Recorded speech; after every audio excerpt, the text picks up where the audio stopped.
दोस्तों नमस्कार। भारतीय टुडे 21 से मैं आरपी पंडित आपके साथ हूं। मैं इस समय कांग्रेस पार्टी के बहुत वरिष्ठ नेता शर्मा जी के साथ हूं।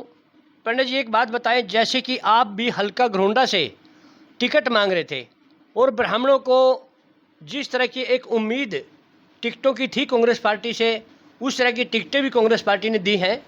तो अभी आप जैसे हल्का घरोंडा आपका है और उसके साथ साथ करनाल के जो 5 विधानसभा सभी में आप लगातार संपर्क में, आपको क्या माहौल लग रहा है इस टाइम?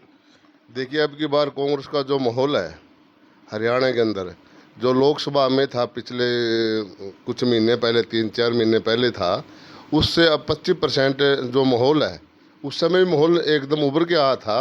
लेकिन अब हमने देखा कई हलकों में दौरा किया, अपने हल्के में तो हम बैठे ही हैं, तो इसमें लोग ऑटोमेटिक कांग्रेस का रुझान बढ़ रहा है और चौधरी भूपेंद्र हुड्डा के प्रति एक सुनामी है, ये मैं देख रहा हूँ।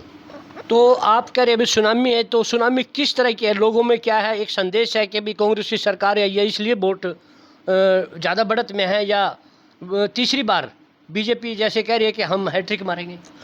देखिए, एक तो लगातार 10 साल चुनाव इसको लगातार भाजपा ने हो गए हरियाणा में, उसका जो कुशासन रहा, जो उसका बरमजाल रहा, जो उन्होंने लोगों को सड़कों पे ला के खड़ा कर दिया, हर इंसान के हाथ में कागज़ पकड़वा दिया, चाहे वो फैमिली आईडी हो, चाहे वो राशन कार्ड का हो, चाहे बीपीएल का हो, चाहे वो अन्य कोई भी सरकारी योजनाओं का लाभ लेने की जो बात होती थी, उनके हाथ में कागज़ पकड़ा दिया जाता था और वो सड़कों भी रहे।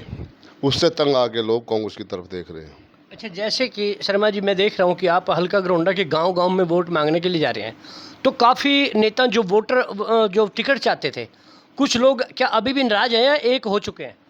देखिए, जब चौधरी भूपेंद्र हुड्डा जी घरोंडे में आए और उसमें सभी जो नेता थे, जिसके पास 5-10 6-7-10 हज़ार वोटें होती है अपनी, लंबे समय के बाद जब 35-40 साल 30-35 साल का जो उसका अपना संघर्ष होता है, हर समुदाय में उसके अपने साथी बन जाते हैं।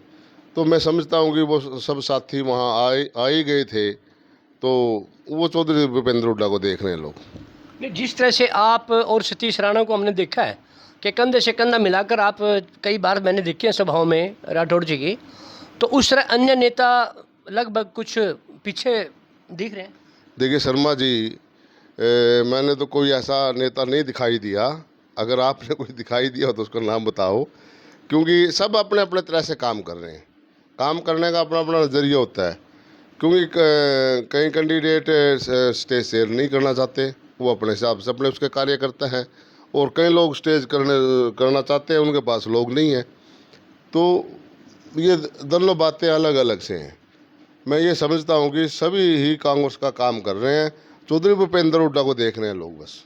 अच्छा, हरियाणा का अगर अनुमान लगाएं तो आपको क्या आभास होता है, क्योंकि आप एक ब्राह्मण भी हैं, बहुत पुराने नेता भी हैं, कि भाई किस तरह का माहौल रहने वाला है आने वाली 8 तारीख को? देखिए, आने वाली जो 8 तारीख है, इसका जो रिजल्ट रहेगा, मैं तो ये मानता हूँ कि कम से कम मतलब जो 10 लोकसभा है, लोकसभा में 10 लोकसभा में अगर आप 6 का आंकलन भी लगाए, 5 का लगाए, जैसे करनाल और पानीपत में 9 हैं, इसमें आप जानते हो कि तकरीबन सीटें आप जीत रहे हो, तो मैं 6 का भी लगाएं तो 60 सीट तो वैसे ही बनती है, 10 को 60, तो 60-65 सीटें कांग्रेस के आने का संभावना मैंने दिखाई दे रही है। और मैंने चौधरी भूपेंद्र हुड्डा के सर पर ताज नज़र दिखाई दे रहा है बिल्कुल 8 तारीख के बाद। तो देखिए, कांग्रेस नेता सुरेंद्र बस्ताड़ा जी ने जो अपनी बात कही और कहा कि पूरे बहुमत के साथ कांग्रेस पार्टी 8 तारीख को विजय श्री का उद्घोष करेगी और 60 सीटों से ऊपर लेकर चौधरी भूपेंद्र सिंह हुड्डा हरियाणा प्रदेश की बागडोर संभालेंगे, क्योंकि सभी कांग्रेसी इस बात को लेकर जगह जगह उत्साहित है। मगर फिर भी 5 तारीख की वोटिंग के बाद जो 8 तारीख होगी उसका इंतजार सभी को रहेगा। हम दोबारा से शर्मा जी से फिर चर्चा करेंगे, तब तक के लिए जय हिंद, जय भारत।